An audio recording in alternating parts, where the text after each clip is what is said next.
आज हम लोग यश के जन्मोत्सव सेवा समिति, जो कि हमारा यहाँ पर बहुत दिनों से, पिछले 4 सालों से हम लोग एजुकेशन के बारे में मुहिम चला रहे हैं।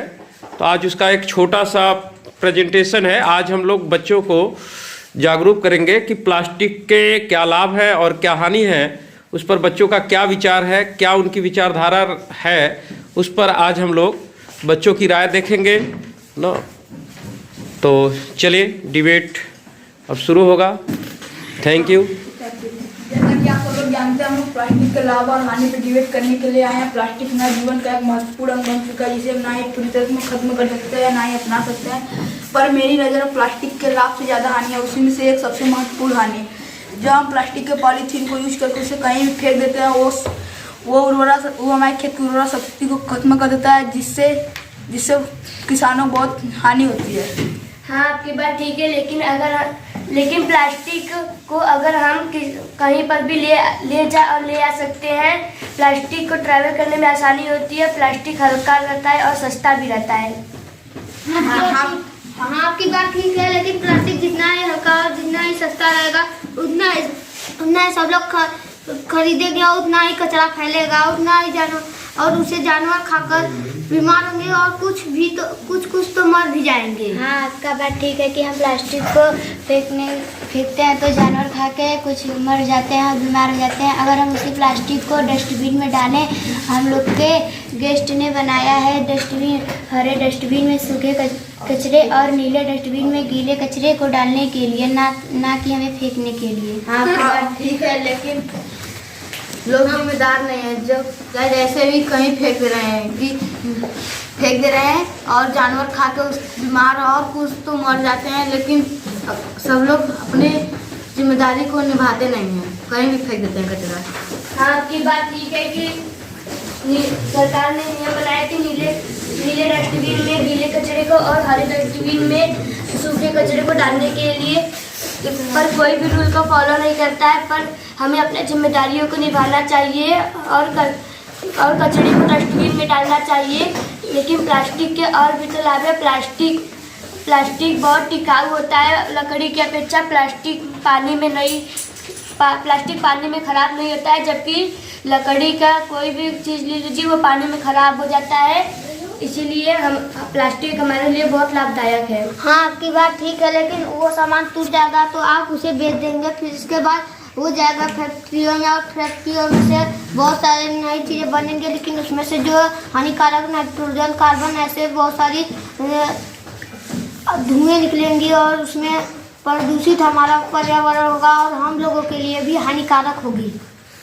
हाँ, आपकी बात ठीक है, लेकिन हम उसे रिसाइकल करने के बजाय रीयूज करें तो न धुआं फैलेगा और न ही वातावरण प्रदूषित होगा। हाँ, आपकी बात ठीक है, लेकिन हम लोग उसे कितनी बार करेंगे? एक बार तो उसके बाद हम लोग फेंकेंगे ही, जिससे जानवर खा के बीमार हो सकते हैं।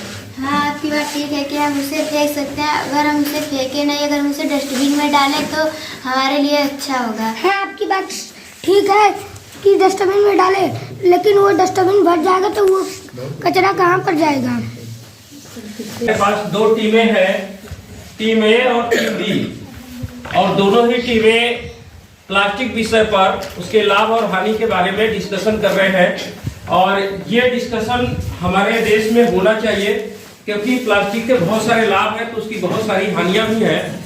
तो ये विचार बच्चों का जो आप लोग देख रहे हैं, सुन रहे हैं, ये यश के जन्मोत्सव सेवा समिति, जो कि पिछले 4 सालों से कंटिन्यू अपने ऑर्गेनाइजेशन के द्वारा ये मुहिम चलाई हुई है कि बच्चों को न तो शिक्षित करना है, बल्कि शिक्षित करने के साथ ही बच्चों को समाज के तमाम पहलू जो कि भारत के विकास में बाधा बने हुए हैं, उस पर हम लोग जो है कि बच्चों को अवगत कराएंगे और उन बाधाओं से हम लोग देश को आगे ले जाने की कोशिश करेंगे। प्लास्टिक के तो और भी हानियां हैं, जैसे हम कहीं भी प्लास्टिक को फेंक देते हैं तो खेतों में जाता है और नदियों में जाता है, इसलिए नदी भी प्रदूषित होता है। हाँ, मैं आपकी बात से सहमत हूँ कि प्लास्टिक जलीय जानवरों के लिए बहुत हानिकारक है, लेकिन प्लास्टिक के और भी तो लाभ है। प्लास्टिक को अगर हम प्लास्टिक से अगर हम किसी भी चीज़ को ढक दे पॉलीथीन से तो वो गंदा नहीं होता है और ख़राब भी नहीं होता है जल्दी। हाँ, आपकी बात ठीक है, लेकिन प्लास्टिक तो और भी तो हानि है। जैसे गरम चाय को हम प्लास्टिक में रखेंगे तो उसके छोटे छोटे कण प्लास्टिक मिल जाएंगे, जिससे हम लोग पी जाएंगे तो हम लोग का स्वास्थ्य, हम लोग बीमार हो जाएंगे, जिससे हमें बहुत हानि होगी, हम लोग का बहुत पैसा खर्च होगा। की बात से सहमत हूँ कि कई दुकानों पर प्लास्टिक के गिलास में चाय मिलता है, लेकिन और भी दुकानों पर मिट्टी के बर्तनों में चाय मिलता है। इससे कोई भी वातावरण को कोई भी हानि नहीं होती है। हाँ, मैं आपकी बात से सहमत हूँ। कई दुकानों पे प्लास्टिक के गिलास में चाय मिलता है, लेकिन कई दुकानों पे मिट्टी के गिलास में चाय मिलता है, लेकिन प्लास्टिक के और भी हानि है। जैसे हम कुरकुरे लेने जाते हैं, उसमें प्लास्टिक हल्का गला हो, जो हम उसको लगा हो जो खाने वाली चीज़ में, अगर हम उसको खा लें तो हमारे स्वास्थ्य के लिए हानिकारक होगा। हाँ, मैं आपकी बात से सहमत हूँ कि जो प्लास्टिक का पैकेट होता है, उसमें अगर कुरकुरे लग जाए हम खा लें तो हमारे स्वास्थ्य के लिए हानिकारक है। लेकिन अगर हम उसे प्लास्टिक का पैकेट न लेकर कागज ले तो शायद वो फट जाए और पूरा कुरकुरे नीचे गिर जाए, इसीलिए हम प्लास्टिक का प्रयोग करते हैं। हाँ, आपकी बात ठीक है, लेकिन अगर फट जाएगा तो गिर जाएगा, पर वो उसमें का जो कण लगे रहता है वो अगर हमारे पेट में जाएगा तो हम लोगों के लिए बहुत हानिकारक होगी। और जो हम लोग 5 रुपये का कुरकुरे खाएंगे और उसके अलावा 1,000 10,000 ऐसे पैसे लगेंगे, क्योंकि वो बहुत हानिकारक होती है हम लोगों के स्वास्थ्य के लिए प्लास्टिक। हाँ, मैं आपकी बात से सहमत हूँ कि प्लास्टिक का जो कण होता है अगर वो लग जाए कुरकुरे में, अगर हम उसे खा लें तो हमारे स्वास्थ्य के लिए हानिकारक है। लेकिन आप चाहते हैं कि वो प्लास्टिक को बैन कर दिया जाए, लेकिन अगर हम उसे बैन कर देंगे तो जो चिकित्सा के क्षेत्र में भी उसका प्रयोग होता है, जो सिरिंज वगैरह दवाइयाँ होती हैं उसे कैसे बैन करेंगे, उसे बैन करेंगे तो उसे कागज में लेंगे तो वो फट जाएगा, और अगर उस सिरिंज को लोहे का कर देंगे तो वो बहुत भारी रहता है और बहुत महंगा भी रहता है, इसीलिए हम प्लास्टिक का उपयोग करते हैं। मैं आपकी बात से सहमत हूँ, लेकिन इसके तो हानि और भी हानि है। जैसे कि जब हम प्लास्टिक को जलाते हैं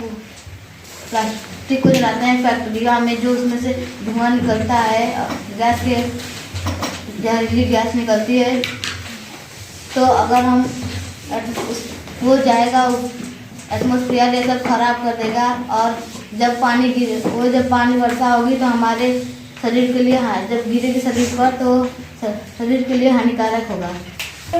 हाँ, मैं आपकी बात से सहमत हूँ कि ऐसा करते हैं, लेकिन हम लोग पूरे प्लास्टिक को रिसाइकल करके बहुत सारी चीज़ें बनाई जा सकती है, जैसे कि चटाई, खिलौने आदि बनाई जा सकती है। हाँ, आपकी बात ठीक है, लेकिन जब वो टूट जाएगा तो उसे भंगार में दे देंगे, क्योंकि इसके बाद वो फैक्ट्री आ जाएगा तो उसमें से जहरीली गैसें निकलेगी, तो वो हम लोगों के लिए स्वास्थ्य के लिए हानिकारक है। हाँ, आपकी बात ठीक है, अगर हम प्लास्टिक को गलाएंगे तो हानिकारक कैसे निकलेंगे। अगर प्लास्टिक को हम रीयूज करें तो जहरीली गैसें नहीं निकलेंगी जलाने।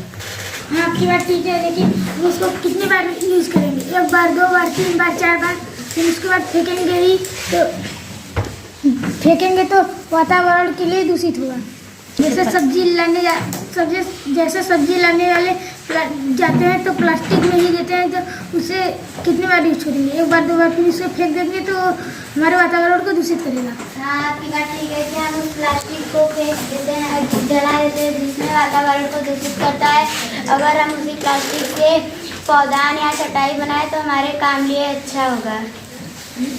हाँ, आपकी बात ठीक सही है कि हम उससे पौधान या चटाई बना देंगे, लेकिन हम उसे जब टूट जाएगा तो उसे आप फेंक देंगे डस्टबिन में, फिर वो डस्टबिन का कचरा जाएगा कहाँ? हाँ, आपकी बात ठीक है कि हम उस डस्टबिन के जो कचरे रहेंगे हम ले जाएंगे कहाँ। हम लोग के गेस्ट ने जो कचरे ले जाने वाले होते हैं, जैसे कहीं भी शहर में कचरे रहते हैं तो उसे शहरों से कहीं दूर किसी एक कोने में उसे कचरे ले जाने वाले उसे गाड़ देते हैं। हाँ, मैं आपकी बात से सहमत हूँ कि डस्टबिन भर जाता है तो हम लोग एक शहर के दूर एक जगह पे जाकर डाल देते हैं। लेकिन प्लास्टिक की तो और भी कहानियाँ हैं। जो प्लास्टिक हम लोग मिट्टी में गाड़ देते हैं, मिट्टी का उर्वरक शक्ति कम हो जाता है, इसलिए फसल जो किसान लगाते हैं फसल भी नहीं हो पाता, इसलिए किसान के लिए हानि है।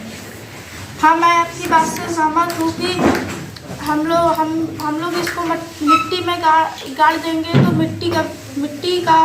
मिट्टी उपजाऊ नहीं रहेगी। हम लोग मिट्टी में क्यों गाड़ें, हम लोग इसे जला दें, क्योंकि फ्यूचर में ऐसा हो सकता है कि हम लोग पर्यावरण को साफ कर सकें। हाँ, मैं आपकी बात से सहमत हूँ, लेकिन जब हम लोग जलाते हैं तो हमारा वातावरण भी गंदा होता है और एटमॉस्फेयर भी गंदा हो जाता है। लेकिन जैसे देख लीजिए कि दिल्ली एनसीआर में एयर क्वालिटी इतना हाई हो गया कि बाहर निकलना मुश्किल हो रहा है। बात ठीक है कि अगर हम उसे जलाएंगे तो उससे एटमॉस्फेयर गंदा होगा और जैसे दिल्ली एनसीआर। लेकिन प्लास्टिक के और भी तालाब है, प्लास्टिक लॉन्ग लास्टिक है अदर चीज़ों की अपेक्षा। जैसे लकड़ी के कोई चीज़ ले लीजिए और प्लास्टिक बहुत लंबे समय तक चलेगा और लकड़ी का बहुत कम समय तक चलेगा। पानी में भी लकड़ी बहुत जल्दी ख़राब होता है और प्लास्टिक को रख दीजिए, प्लास्टिक टिकाऊ भी रहता है और ख़राब भी नहीं होता है जल्दी। हमारे सहपाठी ने बताया कि मिट्टी में गाड़ने से प्लास्टिक का जो मिट्टी का उर्वरक शक्ति रहता है खत्म हो जाता है। अगर हम उसी प्लास्टिक से नई चीज़ बनाएं तो हमारे लिए अच्छा रहेगा। अगर हम उसे प्लास्टिक से अच्छा बनाएं तो ठीक रहेगा, पर हमें प्लास्टिक हमारे जीवन का एक महत्वपूर्ण अंग बन चुका है, जिसे हम ना ही पूरी तरह से खत्म कर सकते और ना ही अपना सकते हैं। इसलिए हमें प्लास्टिक को अपने जीवन में कम से कम उपयोग करना चाहिए।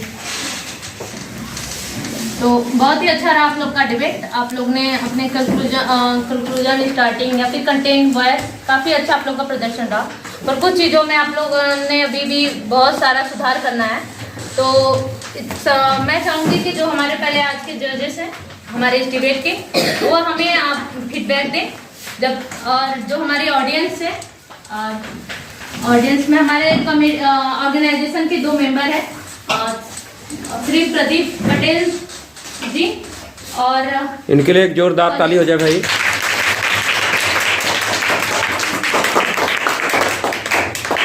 और हमारी ऑर्गेनाइजेशन के एक और भी जुझारू मेंबर श्री अजीत कुमार पटेल, उनके लिए भी एक जोरदार ताली।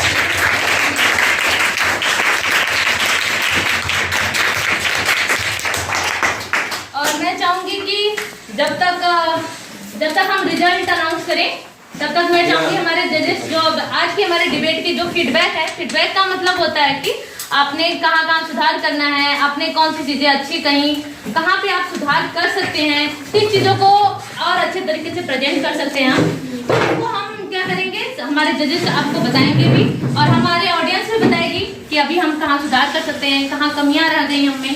तो सबसे पहले हम चाहेंगे जब तक रिजल्ट अनाउंस होता है तब तक हम चाहेंगे सर आप राजेश सर से मैं रिक्वेस्ट करूँगी सर आप कोई अगर फीडबैक देना चाहे तो।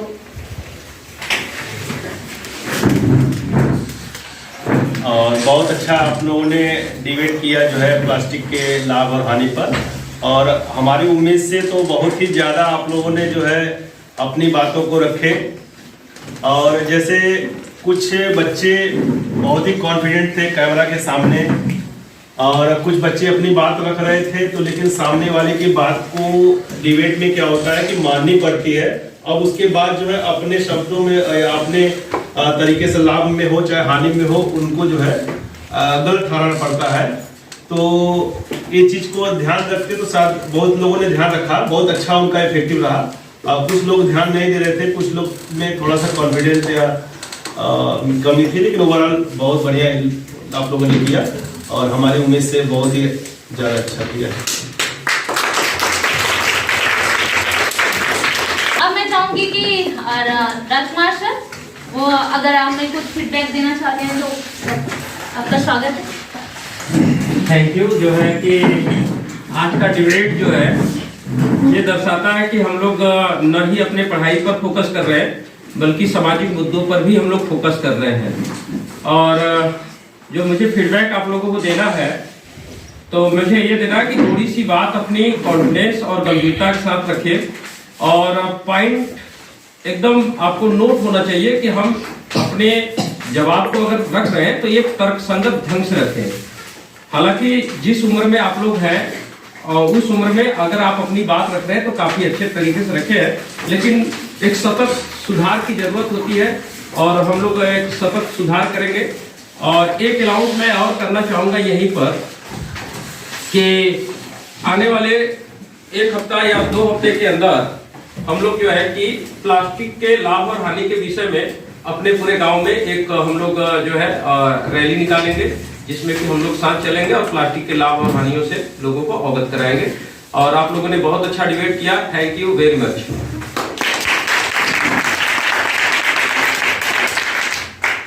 और इसके साथ ही मैं चाहूंगी सर आप मुझे भी कोई फीडबैक अगर देना चाहें तो आप दे सकते हैं, क्योंकि मैंने इससे पहले डिबेट तो काफ़ी जगह किया पर शायद पहली बार मैं किसी ऐसे प्रोग्राम को ऑर्गेनाइज या कोऑर्डिनेट किया है। तो सर अगर आप मुझे भी कोई फीडबैक देना चाहें तो स्वागत है सर आपका। फीडबैक मैं आपके लिए ये सजेस्ट करूंगा कि थोड़ा सा डिबेट में सभी बच्चे पार्टिसिपेट करें, कुछ चुनिंदा लोग बच्चे ही उसमें पार्टिसिपेट न हो जिससे कि डिबेट लगे कुछ ही लोगों के बीच में हो रहा। तो इस बात को थोड़ा सा आगे से अगर सुधार किया जाए तो मेरे हिसाब से बेहतर होगा। और बाकी तो आपका परफॉर्मेंस और मेहनत बच्चों के डिबेट में ही दिख रहा है, उसमें मुझे कुछ कहना नहीं है। Thank you very much. पे जो डिबेट हुआ था वाद प्रतिवाद जो है प्रतियोगिता में, इसमें ने सभी पार्टिसिपेंट जो थे अपना बहुत ही अच्छे ढंग से अपनी अपनी बातों को रखे और उसमें जो है अंशिका जो है खड़ी हो जाए अंशिका। और इसमें जो है इस डिबेट में 4 पॉइंट्स पर जो है ध्यान दिया गया था कि इनका कंटेंट प्रेजेंटेशन क्या है, वॉइस क्लैरिटी क्या है, फैक्ट्स क्या रख रहे हैं और एक्सप्रेशन बॉडी लैंग्वेज जो है क्या जो है उस समय है अपनी बात रखने का। तो अंशिका जो है आप लोगों के बीच में है, ये 20 में से जो है 15 मार्क्स इनका है, इनके लिए जोरदार ताली हो जाएगी। बहुत अच्छे, बैठ जाइएगा। अब जो है इसी वाद विवाद कंक्लूजन के अगली कड़ी में प्रतीक और अभय जी हैं। प्रतीक और अभय ये दोनों लोग भी अपने जो है चारों जो इनको मार्क्स मिले थे, चार प्रकार से इनको मार्क्स दिया गया था। कंटेंट प्रेजेंटेशन, वॉइस, फैक्ट और बॉडी एक्सप्रेशन। इसमें ये लोग जो है 20 में ये लोग 16 नंबर गेन किए हैं, इनके लिए भी जोरदार।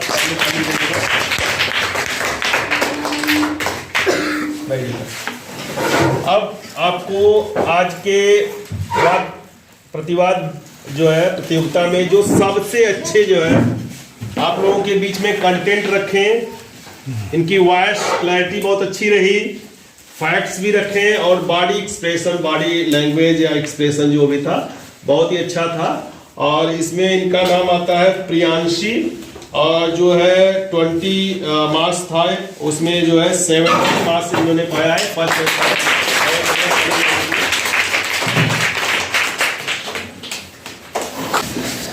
डिबेट बहुत ही अच्छा रहा आप लोगों का, ऐसा कि जिन लोगों को सर ने रिजल्ट दिया है वो बहुत ही अच्छा है। लेकिन अगर देखा जाए तो इस डिबेट में अंश ने भी अपनी बात बहुत अच्छी तरीके से रखी थी, लेकिन अभी इनको सुधार की जरूरत है। और अभय ने भी अपनी बात ढंग से रखा था, इनको भी सुधार की आवश्यकता है। तो अगली बार आप लोग कोशिश करेंगे कि आप लोग थोड़ी सी अपनी बातों को और अच्छी तरीके से रखें कि डिबेट में आपका भी पहला स्थान, दूसरा स्थान आए। और बाकी बच्चे जो भाग नहीं ले रहे हैं वो अगली बार कोशिश करेंगे कि वो भी डिबेट में बहुत अच्छा कर सके। तो इसी के साथ अब हम लोग अपने डिबेट को यहीं पर विराम देते हैं और जनता से और भारतवासियों से और विश्व के हर एक व्यक्ति से हमारी कमेटी का और हम लोगों का अनुरोध होगा कि प्लास्टिक का उपयोग बहुत ही सोच समझ के करिए। जितना आवश्यकता है उतना ही उपयोग करिए, आवश्यकता से ज़्यादा उसका उपयोग ना करें, क्योंकि उसके कुछ लाभ हैं तो उसकी हानियाँ भी हैं। और ये डिबेट कंटिन्यू बना रहेगा, क्योंकि किसी चीज़ की जब लाभ मिलता है तो उसकी हानि भी होती है। तो हम लोग अपने भविष्य में इसके हानि को कम करने की कोशिश करेंगे। और हानि कब कम होगा? जब हम प्लास्टिक के ऑप्शन खोजेंगे। जैसे कि अगर हम लोग मार्केट जाते हैं तो प्लास्टिक के थैली में सब्जी लाते हैं, तो हम चाहें तो घर से भी एक जो है घर का जो है कपड़े से बना हुआ बैग लेकर के जा सकते हैं और रोज उसमें जो है हम लोग जो है सब्जियां वगैरह ला सकते हैं। तो वहाँ पर प्लास्टिक का जो बैग है उस हम चाहे तो अपने जीवन से हटा सकते हैं। तो तमाम ऐसे रास्ते हैं जिससे कि प्लास्टिक को कम किया जा सकता है अपने जीवन से। तो जितना प्लास्टिक अपने जीवन से कम होगा उसके हमको लाभ भी देखने को मिलेंगे, हालांकि उसके बहुत सारे उपयोग भी हैं। तो ये डिबेट कंटिन्यू इसी तरह से आने वाले समय में भी हम लोग करेंगे। Thank you very much.